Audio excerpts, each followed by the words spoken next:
Muito bem, vamos nós, meus irmãos. Abra por gentileza a tua Bíblia na carta de 1 João, primeira carta de João. Estamos numa série de mensagens, já se aproximando do final. Capítulo 5, 1 João, capítulo 5.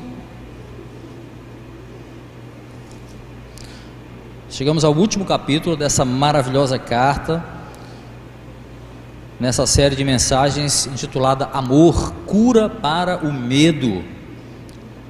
Quantas lições temos aprendido com as palavras do Senhor por intermédio do apóstolo João. Então vamos ler o texto que está em 1 João capítulo 5, vamos ler do versículo 4 ao versículo 9. Eu vou ler na Nova Versão Internacional, na NVI. Se você não tiver essa versão, acompanhe aqui no telão. No versículo 7, eu não vou entrar em detalhes mas eu já vou falando agora para você não estranhar. No versículo 7 e 8 você vai ver um parêntese ou um colchete aí, diferente da versão da NVI. Esse parêntese ele não consta, tá, nos originais gregos, nos manuscritos mais antigos. Por isso que a NVI tira esse parêntese, que você provavelmente, se tiver a versão Almeida, revista atualizada, você vai ver aí, versículo 7 e 8, a NVI, não que esteja errado, tá? Parêntese não tem nada de errado, mas a NVI não considera esse parêntese desse texto que está nos versículos 7 e 8, porque não consta nos originais mais antigos, tá bom? Vamos ler juntos? 1 João capítulo 5, versículo 4 ao versículo 9. O que é nascido de Deus vence o mundo, e esta é a vitória que vence o mundo, a nossa fé. Quem é que vence o mundo? Somente aquele que crê que Jesus é o Filho de Deus. Este é aquele que veio por meio de água e sangue, Jesus Cristo, não somente por água, mas por água e sangue. E o Espírito é quem dá testemunho, porque o Espírito é a verdade. Há três que dão testemunho: o Espírito, a água e o sangue, e os três são unânimes. Nós aceitamos o testemunho dos homens, mas o testemunho de Deus tem maior valor, pois é o testemunho de Deus que Ele dá acerca de seu Filho. Vamos orar juntos? Feche teus olhos, por gentileza. Deus de glória, Deus de poder, Deus de misericórdia, Deus de amor e justiça, nós te louvamos neste lugar, Senhor. A Ti toda a honra, a Ti toda a glória. Somos gratos, ó Deus, pelo privilégio de estar aqui reunidos como igreja, a Tua igreja, Senhor, para ouvir a Tua palavra. Senhor, que Teu Espírito nos conduza, Senhor, nos ajude, nos dê entendimento, nos dê clareza acerca das Escrituras esta noite. Que tudo que possamos ouvir seja claro ao nosso coração, à nossa mente. Fala conosco, Senhor, por meio da Tua palavra, e que possamos colocar em prática, Senhor, tudo aquilo que venhamos a aprender aqui nesta noite, por meio da Tua palavra e do Teu Espírito. Que eu tão somente seja um instrumento, Senhor, das Escrituras e do Espírito Santo e do Teu reino, para a glória do Teu nome. Assim nós te pedimos, Senhor, em nome de Jesus. Amém. Muito bem, meus irmãos. Muitas pessoas têm dificuldade, dizem que têm dificuldade para compreender o conceito e a existência de Deus. Vêem Deus como algo metafísico, algo que é inatingível, incompreensível aos sentidos humanos, distante por isso mesmo, porque não é compreensível, não é atingível, não é palpável. Contudo, meus irmãos, quando esse Deus se torna carne, quando esse Deus se torna perceptível aos sentidos, nós temos então uma chance aí de tornar mais clara, né, mais real a nossa fé. Conseguimos tornar a nossa fé mais concreta, mais lógica, quando esse Deus se torna carne, quando o Verbo se faz carne. Por essa razão, John Stott, ele recomenda que os descrentes que estão em busca aí de respostas acerca de Deus, que eles não alicercem essa busca por respostas acerca de Deus em filosofias humanas, essas que há muito tempo remói, né, na nossa mente sobre a existência de Deus, se Deus existe, quem é esse Deus, ele é explicável, ele é tangível. São questionamentos humanos. Então John Stott diz assim: se você é um descrente ou é alguém que questiona tanto, ele recomenda que a sua busca, ou pelo menos o início da sua busca, não comece por esse caminho, pelos questionamentos clássicos e limitados muitas vezes, e baseados na nossa mente, na nossa capacidade limitada de compreender a Deus. O que ele vai recomendar? Ele diz assim: olha,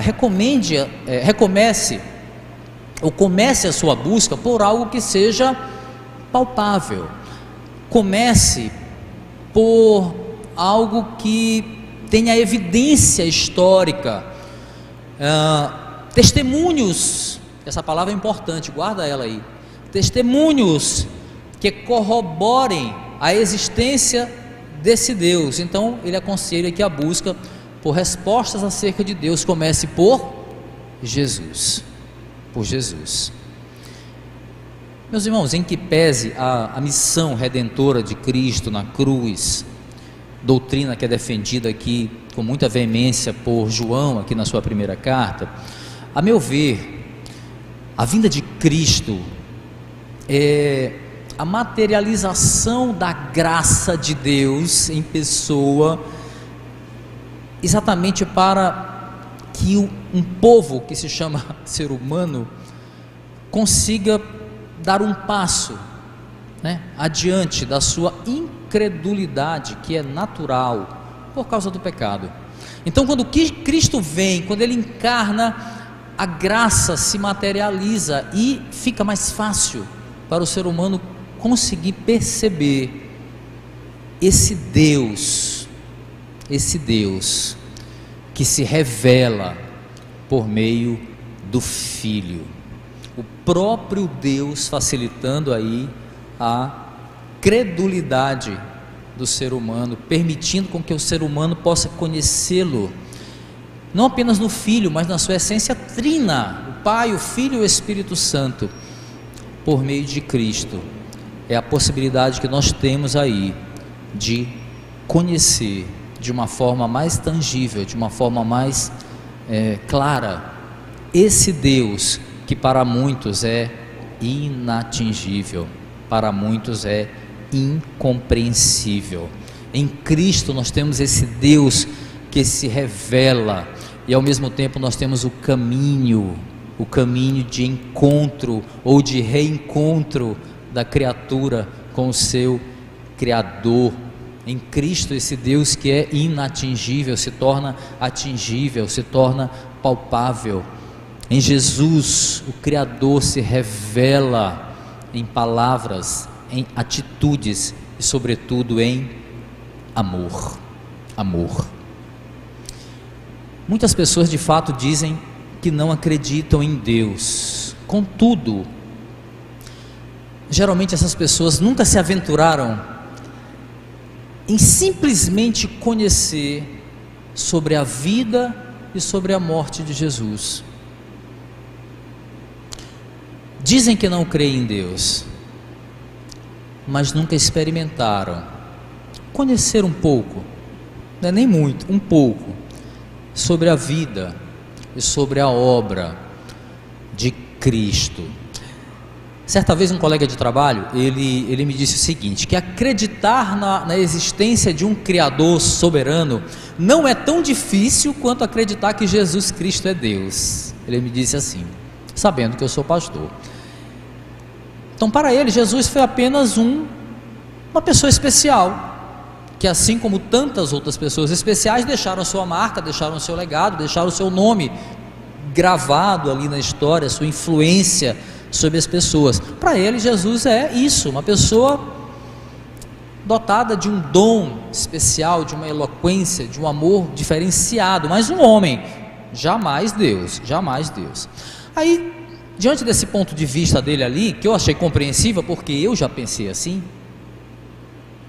Na verdade eu pensei até pior do que assim, mas para mim foi bem compreensível, porque ele chega a compreender ou admitir a possibilidade de Deus, de um Criador, mas difícil para ele compreender que Jesus é Deus. E aí, diante dessa posição dele, eu perguntei para ele o seguinte: se o que ele sabia de Cristo, acerca de Cristo, era de algo que ele ouviu falar a respeito de Cristo, ou se ele já tinha lido sobre a biografia bíblica de Jesus. Aí ele disse o seguinte: não, realmente eu nunca li a Bíblia, e o que ele sabia sobre Jesus era de coisas que ele ouviu falar, e também baseado numa percepção pessoal dele sobre Jesus. Muito bem. Olha, em que pese que a Bíblia toda converge para Cristo, eu recomendei apenas uma coisa para ele, para esse meu colega de trabalho. Eu disse assim: meu irmão, leia só os 4 evangelhos, só os 4 evangelhos, mas leia, não precisa ter pressa, leia os 4 evangelhos, porque dessa forma você vai poder agregar informação, agregar subsídios, agregar conteúdo, para que você possa então fundamentar o seu conceito, fundamentar melhor o seu conceito de Cristo. Eu não saí fazendo uma defesa bíblica para alguém que nunca leu a Bíblia. Esse é um grande problema que os cristãos têm às vezes. A pessoa vem falar com você, aí você vai exortar essa pessoa biblicamente, a pessoa não acredita na Bíblia, a pessoa não conhece a Bíblia. Você vai citar versículos que não significam nada para ela. Elas não têm o Espírito Santo para ajudar também nessa tarefa. Então, o que adiantaria eu vir com um monte de texto bíblico de fundamento teológico para ele, se ele nunca nem leu as Escrituras? Eu perguntei, ele nunca li.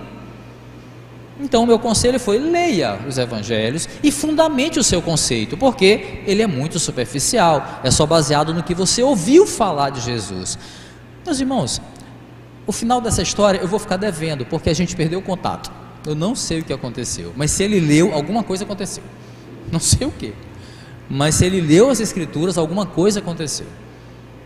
Mas eu não sei o que aconteceu, nós não voltamos a nos falar. Hoje ele mora em Brasília e um dia, quem sabe, ele vai me contar se ele ao menos leu.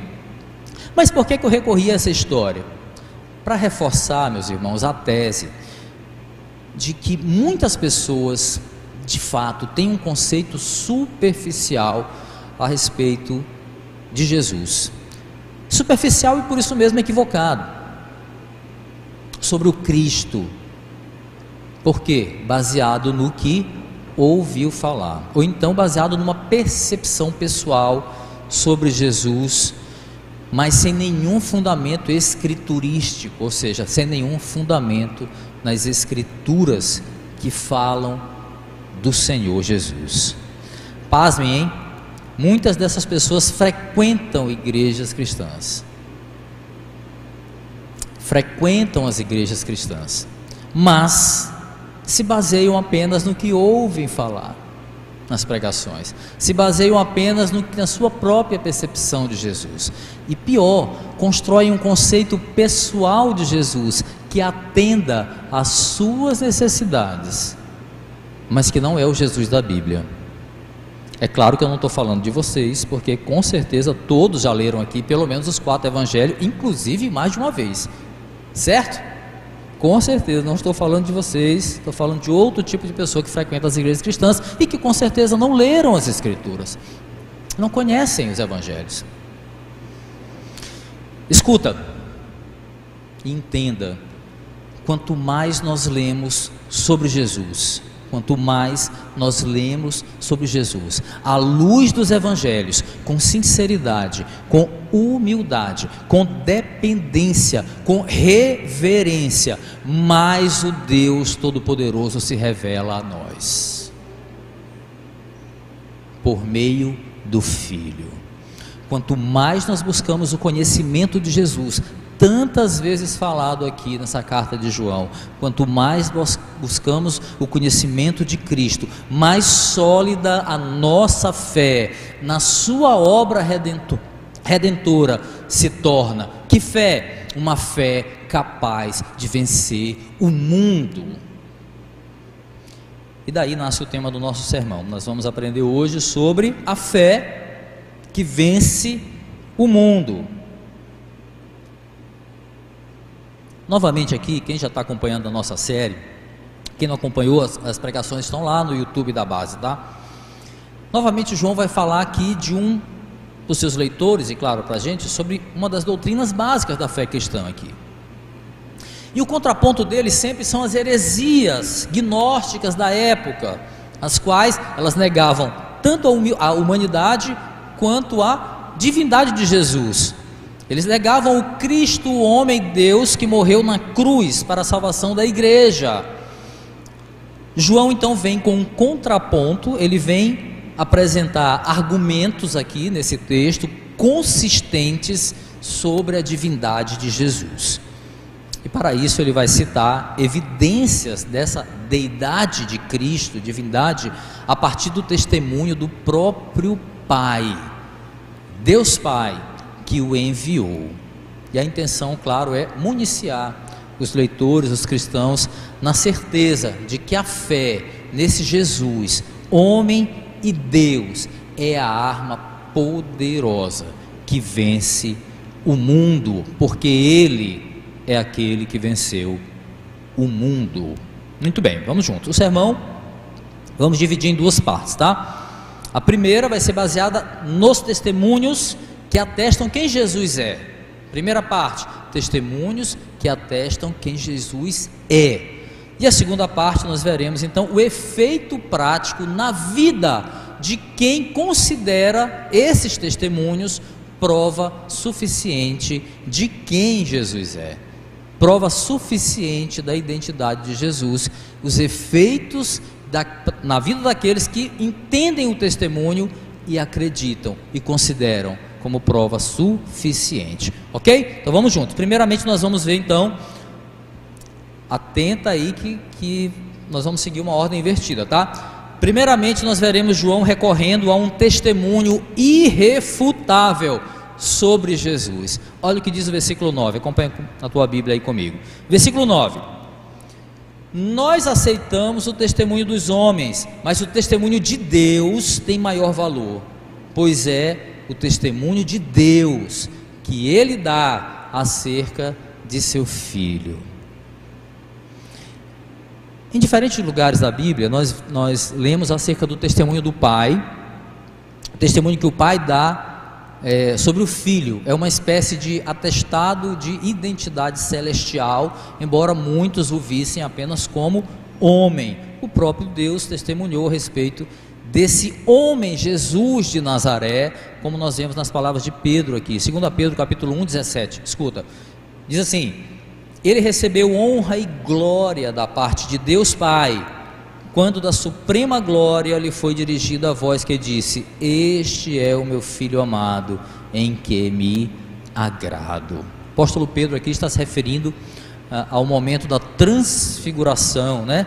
Em que o Pai, aquele momento glorioso, em que o Pai testifica sobre o Filho no monte, na presença de Pedro, de João, de Tiago, um momento ali emblemático do ministério terreno de Jesus. Os apóstolos contemplam a imagem gloriosa de Jesus ali e vem a voz do Pai testemunhando. Mateus capítulo 17, versículo 5, diz assim: enquanto ele ainda estava falando, uma nuvem resplandecente os envolveu, e dela saiu uma voz que dizia: este é o meu Filho amado, em quem me agrado, ouça-no, diz o Pai acerca do Filho. No Evangelho de João, o próprio Jesus se refere ao testemunho que ele tem da parte do Pai, sem contudo minimizar o testemunho que ele tem dele mesmo. É interessante isso. Jesus, ele é questionado por fariseus que estavam ali, exatamente no momento onde ele estava pregando sobre a sua identidade. João capítulo 8, versículos 12, 13 e 17, ouça, diz assim: falando novamente ao povo, Jesus disse: eu sou a luz do mundo, quem me segue nunca andará em trevas, mas terá a luz da vida. Os fariseus disseram: você está testemunhando a respeito de si próprio, o seu testemunho não é válido. Versículo 17, Jesus diz: na lei de vocês está escrito que o testemunho de dois homens é válido. Eu testemunho acerca de mim mesmo, a minha outra testemunha é o Pai que me enviou. Mais adiante a gente vai rever esse texto aqui da lei, em Deuteronômio, que fala sobre essa necessidade de 2 testemunhas, tá? O que é importante para a gente perceber até aqui, meus irmãos, é que os inimigos da fé cristã, citados aqui por João, especificamente como o mundo, o diabo e os falsos mestres gnósticos, principalmente, esses inimigos da fé, eles investem pesado nessa desconstrução da identidade de Cristo. É o objetivo deles, desconstruir a idade do Cristo, homem e Deus. Olha o que os fariseus disseram aqui na hora, lá nessa época aqui, de João 8. Eles disseram que o testemunho de Jesus não era válido, era o testemunho de um homem comum, e um homem só não podia testemunhar, não tinha nenhuma autoridade para isso. E aí Jesus vai rebater citando a própria lei, para dizer que não apenas ele testemunhava, mas a segunda testemunha era o próprio Pai que o enviou, fechando aí a conta, né, da lei, de que precisava pelo menos de 2 testemunhas para atestar a verdade de um fato. Então João aqui, meus irmãos, a dizer que o próprio Deus testemunhou do seu Filho, ele está então rebatendo a mentira dos mestres gnósticos que pregavam contra a divindade de Jesus. Depois a gente vai relembrar um pouquinho isso, para quem está vindo pela primeira vez.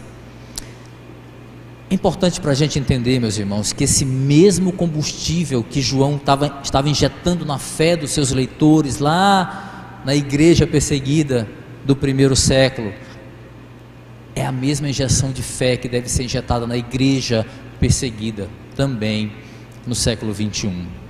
Ainda que nós não tenhamos perseguições assintosas, assassinato de cristãos como em outros países aí, nós enfrentamos oposições, nós enfrentamos ameaças de falsos mestres inseridos na igreja, com seus ensinos enganosos. Eles pintam Jesus como um mero resolvedor de problemas, eles invertem a posição, tornando Jesus o nosso servo, um gênio da lâmpada à disposição ali para realizar os nossos desejos. Escuta, a identidade de Cristo testemunhada pelo Pai é a do Filho, enviado como Cordeiro de Deus para trazer as boas novas do reino, para tomar sobre si os nossos pecados e morrer na cruz.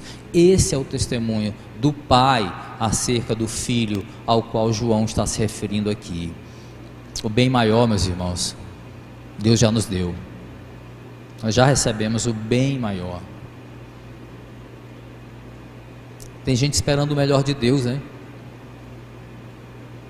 É muito fácil a gente subir aqui no púlpito e a igreja incendiar com eu dizendo: meu irmão, toma posse que o melhor de Deus vai acontecer na tua vida nessa semana e tal, e dá glória, e você crê, dá uma glória a Deus aí. É isso que você quer ouvir? Ou você quer ouvir as escrituras que mudam a vida de fato, de verdade, que alicerçam a nossa fé na vida eterna? A opção, por misericórdia, Deus ainda nos dá. Não necessariamente, mas esse é um outro assunto.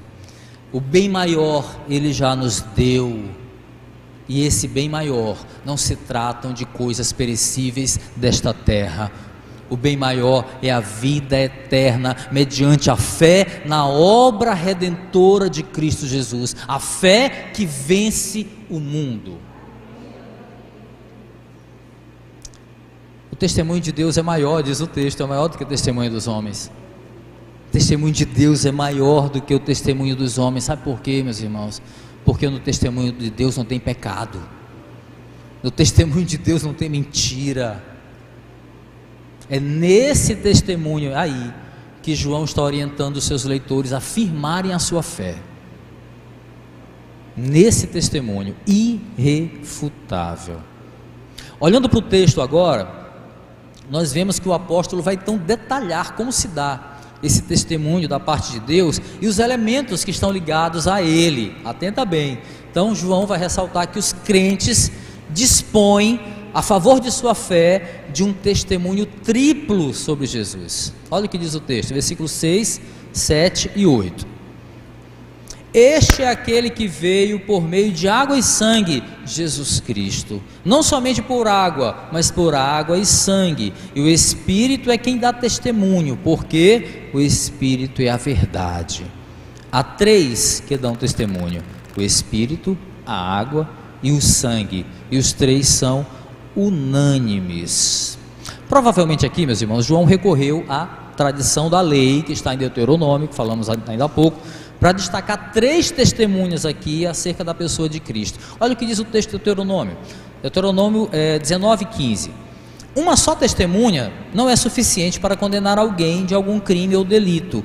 Qualquer acusação precisa ser confirmada pelo depoimento de 2 ou 3 testemunhas. Ou seja, para um judeu era tradição, era cultural haver no mínimo 2 testemunhas para atestar a veracidade de algum fato. Então João se vale dessa tradição, provavelmente, se vale do próprio texto da lei, assim como Jesus lá em João capítulo 8. Então ele vai citar não uma nem 2, mas 3 testemunhas acerca de Cristo, cuja confiabilidade estava acima de qualquer suspeita. Aí ele vai se dizer no versículo 8, o Espírito, a água e o sangue, e os 3 são unânimes, versículo 8. Vamos entender melhor o que isso significa? Vamos lá. Existem muitas teses, vocês devem saber, que tentam pôr em xeque a divindade de Jesus, isso antes e também hoje. Os gnósticos na época diziam que Jesus era um homem comum, e que um homem comum, Jesus, que recebeu o Cristo por um determinado tempo, certo? Testemunhas de Jeová afirmam categoricamente: Jesus não é Deus. Os fariseus, Jesus é um herege. Os espíritas dizem que Jesus é um espírito evoluído, que é um ser iluminado. Outras religiões vão dizer que ele é apenas um profeta muito poderoso, muito eloquente. E há quem defenda ainda que Cristo foi a primeira criação de Deus, resumindo ele a uma mera criatura como nós. Bom, João vai escrever para refutar esse tipo de engano, só que especificamente o ensino gnóstico, que dizia que, já falamos isso, mas vou repetir para quem está vindo pela primeira vez. Eles entendiam, a base era que o Cristo veio sobre Jesus no batismo, e esse mesmo Cristo se retirou de Jesus antes de morrer na cruz, porque Deus não podia morrer. Então era assim: veio no batismo, se retirou antes da crucificação. O que João vai fazer? O apóstolo vai rebater essa heresia exatamente se valendo dos 2 elementos que simbolizavam o batismo e a morte. Ele vai dizer o que? A água e o sangue dão testemunha de Jesus. Vemos aqui então 2 evidências: o batismo e a morte, em concordância com o testemunho do Espírito Santo. Versículo 6, este é aquele que veio por meio de água e sangue, Jesus Cristo, não somente por água, mas por água e sangue, e o Espírito é quem dá testemunho, porque o Espírito é a verdade. Muito bem, para aplicar a gente tem que entender. Entendamos aqui por parte aqui o que João está dizendo. A água, primeiro, a água, meus irmãos, refere-se ao batismo, aqui numa referência a quando o próprio Deus dá testemunho do seu Filho. Marcos capítulo 1, versículo 10 e 11, por ocasião do batismo de Jesus, lá no Jordão, nós lemos o seguinte, Marcos 1, 10 e 11, assim que saiu da água, Jesus viu os céus se abrindo e o Espírito descendo como um pomba sobre ele. Então veio dos céus uma voz: tu és o meu Filho amado, em ti eu me agrado. A mesma narrativa está lá em Mateus 3, Lucas 3 também. Então nós vemos aqui o que, meus irmãos? A trindade,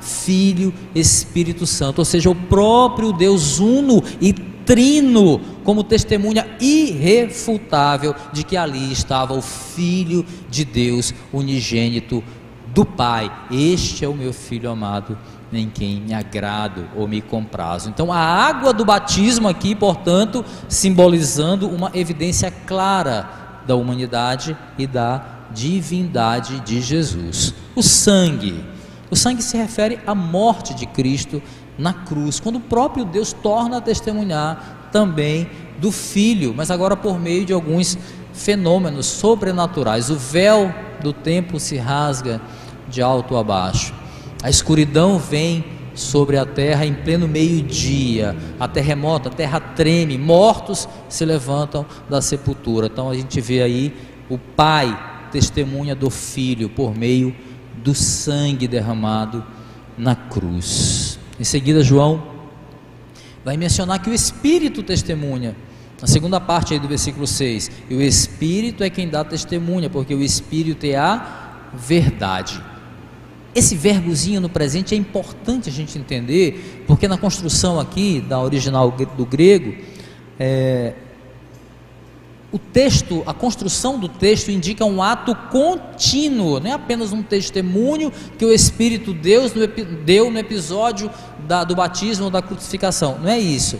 A ideia aqui é de um ato contínuo, que vai, por exemplo, ao encontro de palavras de Jesus em João 16:13, que diz assim: mas quando o Espírito da verdade vier, ele os guiará a toda a verdade, não falará de si mesmo, falará apenas o que ouvir, e lhes anunciará o que está por vir. Então é um ato contínuo de testemunha do Espírito Santo. Quando nós estudamos aqui sobre o Espírito no quarta base há um tempo atrás, sobre os dons do Espírito Santo, uma das funções do dom do Espírito Santo é exatamente testemunhar de Cristo, ato contínuo, não apenas em alguns momentos, como um momento específico, como o Pentecoste, por exemplo. Então João vai recorrer aqui a essas evidências da humanidade e da divindade de Jesus, porém é o Espírito quem vai convencer as pessoas a respeito da veracidade dessas evidências. Isso é muito importante. E qual é o instrumento que o Espírito Santo usa para convencer as pessoas? Qual o instrumento que o Espírito usa para despertar a fé nas pessoas? Um instrumento que usa para convencer de que é verdade fatos que aconteceram há mais de 2000 anos atrás, e fatos que ainda vão acontecer. Como que o Espírito convence? Por meio da pregação do Evangelho e do ensino das Escrituras. Esse é o caminho, a pregação do Evangelho. E aí, meus irmãos, que entra uma aplicação para a nossa vida. É dever da igreja, é obrigação da igreja pregar a verdade do Evangelho, e pregar o Evangelho de verdade, o verdadeiro Evangelho. E o verdadeiro Evangelho não existe sem cruz. Nós vimos isso quando pregamos domingo passado lá no Polo Renascença, Lucas capítulo 9, a mensagem está lá no Face da base, você pode conferir. Não existe Evangelho sem cruz. É obrigação da igreja pregar a verdade do Evangelho, e o Evangelho de verdade. Cristo, meus irmãos, é o mesmo antes, é o mesmo Cristo desde o seu nascimento até a sua morte. Ele continua sendo o mesmo depois de vencer a morte na sua ressurreição. Ele é o Deus que se fez carne para cumprir o propósito de morrer na cruz, tomando sobre si os nossos pecados, para que somente assim pudéssemos ser reconciliados com Deus. Essa é a mensagem da cruz. Ela é simples, e que para o mundo vai ser loucura, e vai parecer sempre loucura para os descrentes, mas para aqueles que creem, ela é o quê? Ela é poder de Deus. 1 Coríntios 1,18, é poder de Deus para aqueles que estão sendo salvos. A mensagem da cruz. Crer, meus irmãos, nessa verdade é fruto da ação do Espírito Santo na nossa vida, em nós. É uma mensagem que o mundo não vai compreender, o mundo nunca vai crer. Cristo prometeu que a ação do Espírito Santo ia ser contínua na vida da igreja. Olha o que diz o texto, João 14, 16, 17 e 26. E eu pedirei ao Pai, e Ele lhes dará outro conselheiro para estar com vocês para sempre, o Espírito da verdade.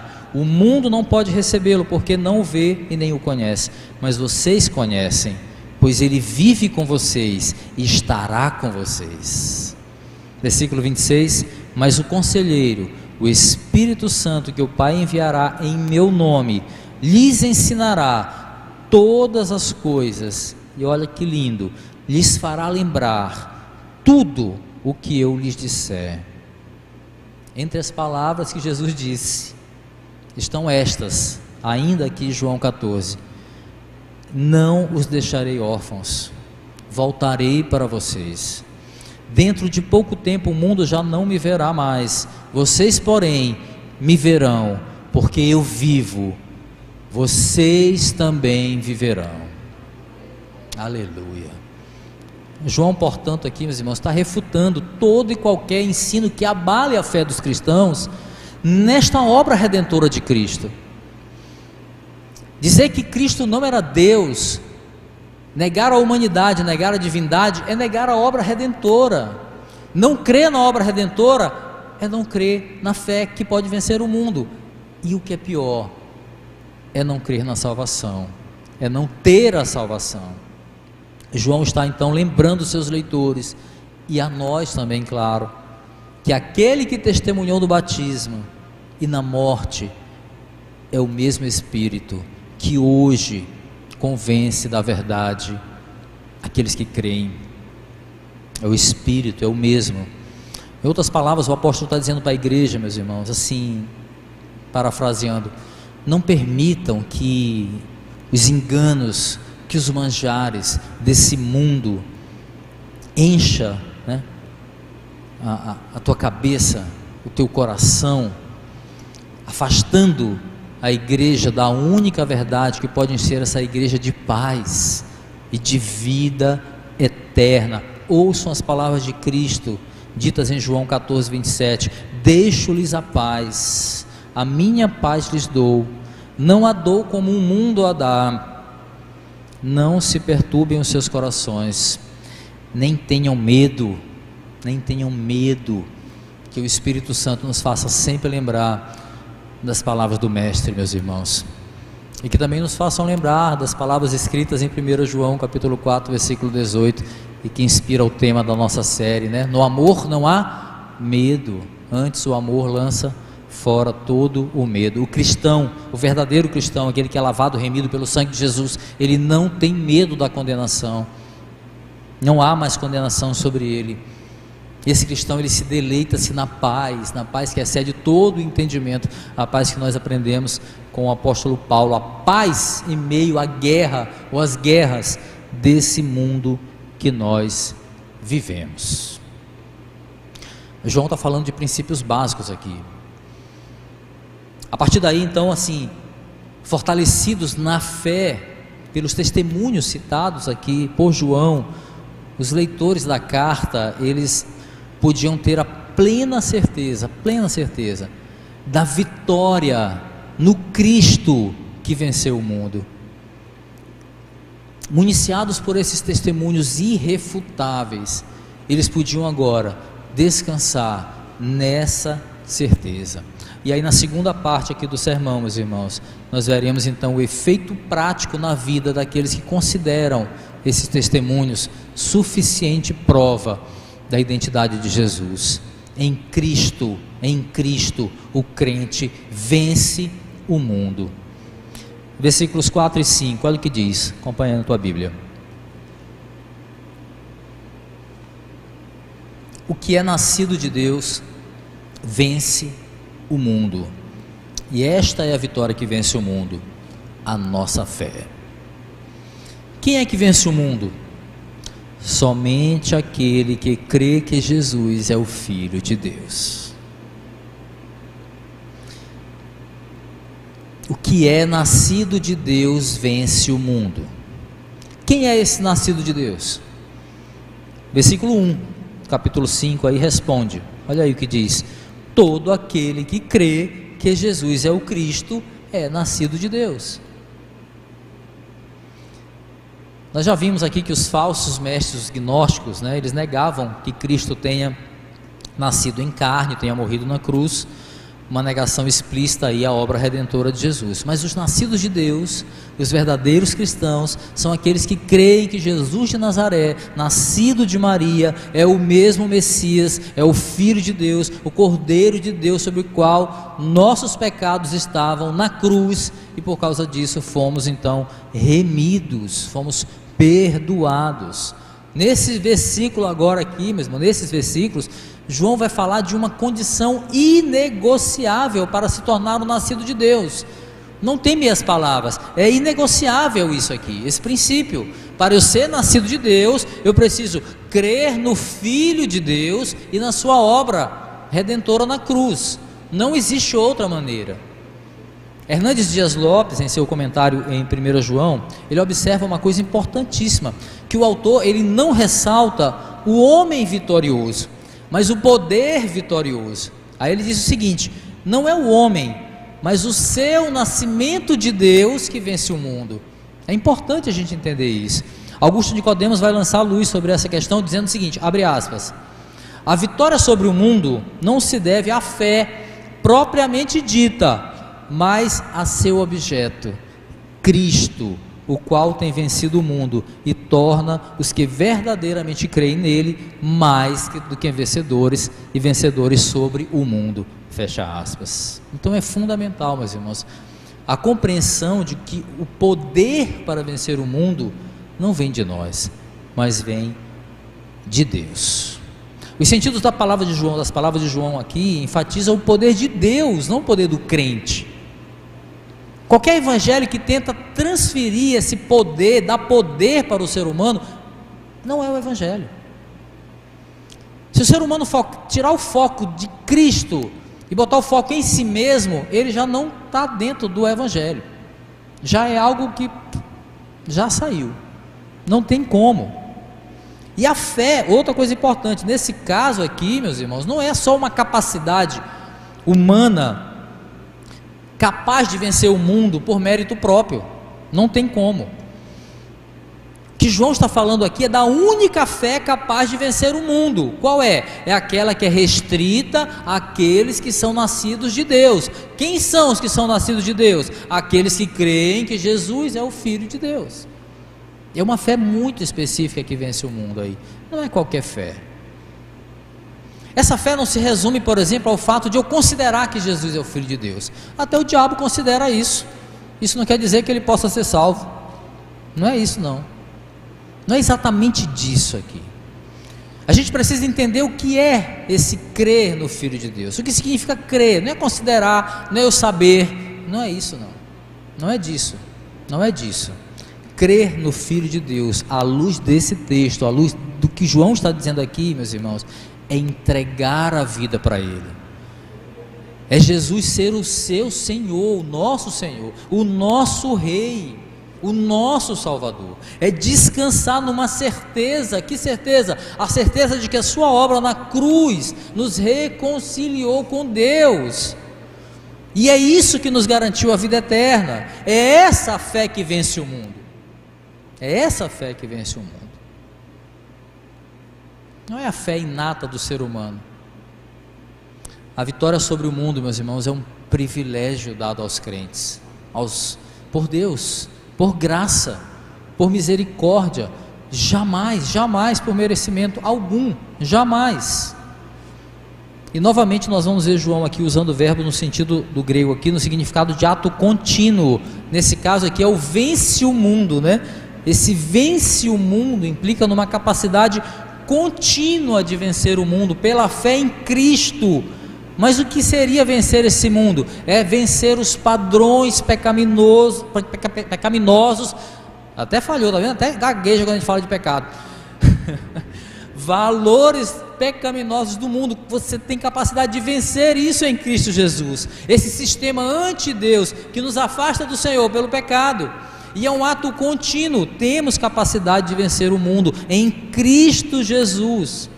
E também uma outra forma, esse vencer o mundo aqui, é uma outra maneira que João usa para dizer que os nascidos de Deus, eles são capacitados pelo Espírito Santo para obedecer os mandamentos de Deus. Onde está esse fundamento? No versículo 3, o versículo 3 aí, de João 5, diz: porque nisso consiste o amor de Deus, obedecer aos mandamentos, aos seus mandamentos, e os seus mandamentos não são pesados. Não são pesados em que sentido? No sentido de que temos o Espírito que nos capacita a vencer o mundo pela obediência a Deus. É o Espírito que nos capacita. Então, pela fé nós somos capacitados e pelo Espírito Santo a vencermos o mundo em obediência a Deus. O que isso importa para a gente, meus irmãos? Além de tudo que já está dizendo, só a explicação do texto já vai dizendo, já vai aplicando, né, a nossa vida. Mas é muito importante a gente sair daqui com uma convicção de que a fé na vitória definitiva de Jesus na cruz, a fé sobre a morte, a fé sobre o pecado, nos garante a vitória sobre o mundo. É a fé nessa obra, é a fé nessa vitória. A vitória de Cristo, meus irmãos, é extensiva àqueles que creem. Aleluia. Apocalipse capítulo 17, versículo 14 diz assim: guerrearão contra o Cordeiro, mas o Cordeiro os vencerá, pois é o Senhor dos senhores e o Rei dos reis, e vencerão com ele os seus chamados, os escolhidos e os fiéis. Aquele que vence o mundo torna extensiva a sua vitória àqueles que o seguem. Nós cristãos, meus irmãos, ainda sofremos sim, ainda pecamos, mas ainda assim, em Cristo, nós vencemos o mundo, porque a fé nos une a Ele, a fé nos une ao Filho de Deus, e dessa forma aí, nos conectamos com Deus Trino, unidos ao Filho de Deus, que também sofreu, mas venceu o mundo, na cruz, na cruz. Eu queria concluir, meus irmãos, esse trecho da carta de João, ele nos alenta muito, porque nos lembra de uma forma tão clara, de uma forma com testemunhos tão irrefutáveis, que em Cristo nós somos mais do que vencedores. Esse texto ele é consolador, ele nos mostra os efeitos da nossa fé no testemunho de Cristo e o que isso provoca na nossa vida, e que identidade nós ganhamos a partir dessa fé. Somos mais que vencedores em Cristo Jesus. O problema é que nós somos tentados pelo mundo a ver a vitória sempre sob a perspectiva da ausência de problemas. Isso o mundo faz com muita maestria. Eu sou vencedor quando eu resolvo o meu problema. Eu venci, eu derrubei o meu gigante, hein? Essa frase feita é ótima. É legal quando eles inventam uma função para cada pedra, né? Maravilha.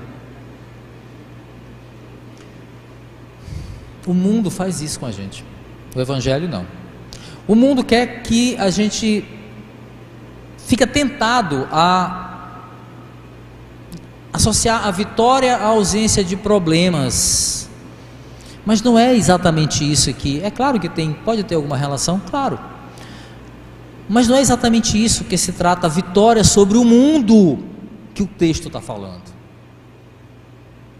Não é isso que o texto está falando. E a gente precisa entender que é básica a compreensão de que essa vitória está condicionada à presença do Espírito Santo em nós.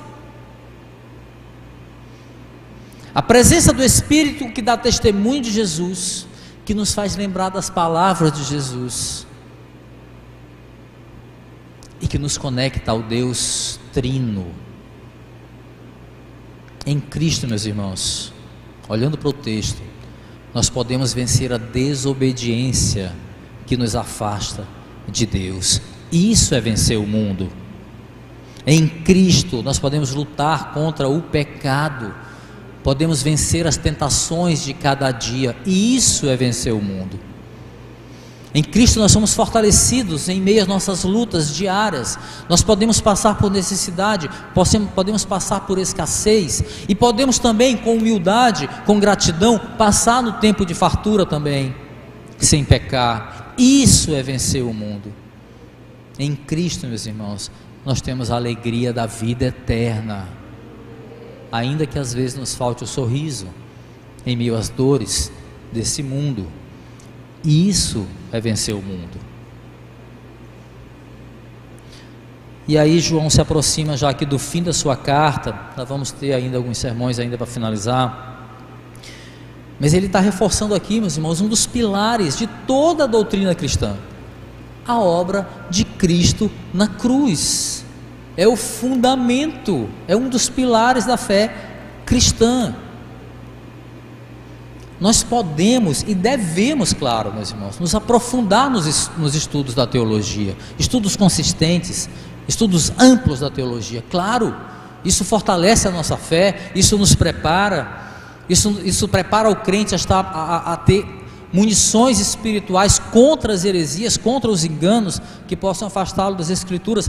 Claro, mas meus irmãos, nenhuma igreja terá membros saudáveis, e nenhuma igreja terá membros salvos pelo nascimento de Deus, se o nascimento de Cristo, o ministério de Cristo e a obra de Cristo na cruz não forem pregadas com clareza, para que haja o correto entendimento, meus irmãos.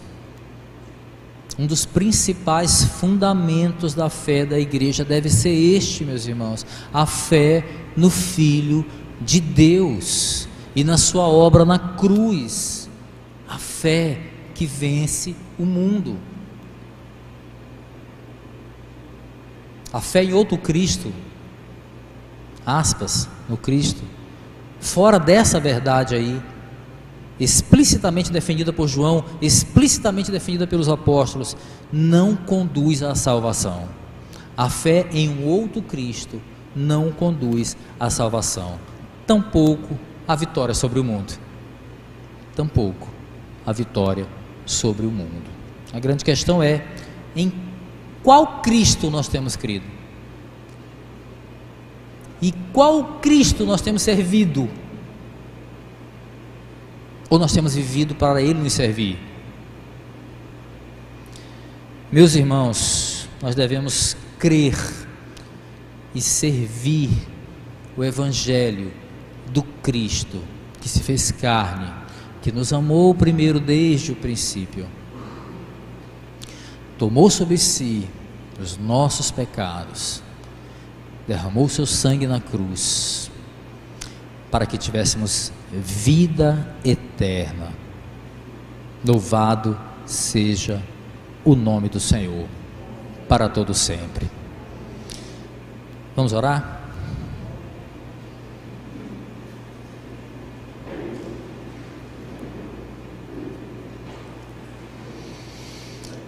Ó Deus, nós somos tão pequenos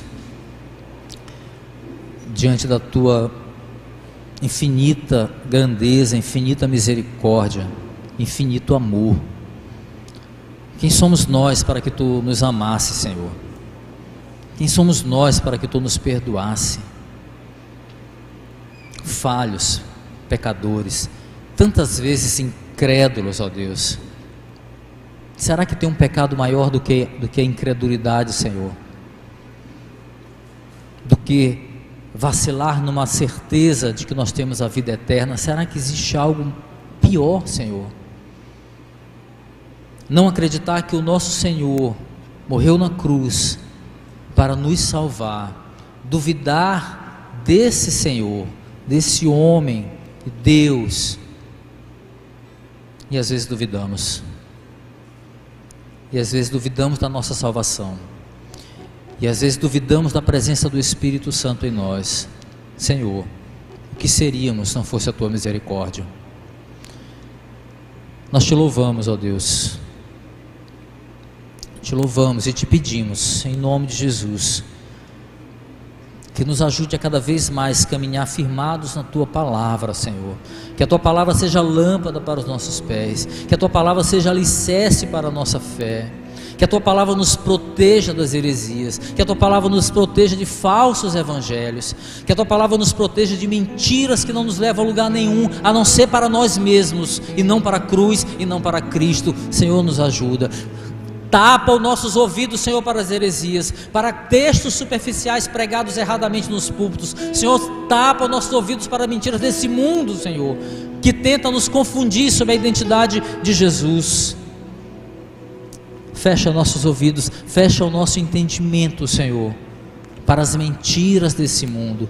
Abre o nosso entendimento para a Tua Palavra, abre o nosso entendimento para as Escrituras, abre o nosso entendimento para a voz do Teu Espírito falando no nosso coração, na nossa mente. Senhor, sem isso não temos fé capaz de vencer o mundo. Sem o Espírito não temos fé capaz de vencer as nossas limitações, os nossos medos, os nossos pecados. Mas a Tua Palavra nos diz, e ela tem um peso da promessa: em Cristo Jesus nós temos a fé que vence o mundo. Obrigado, Senhor. Obrigado, Senhor, pela Tua misericórdia, pelo Teu infinito amor.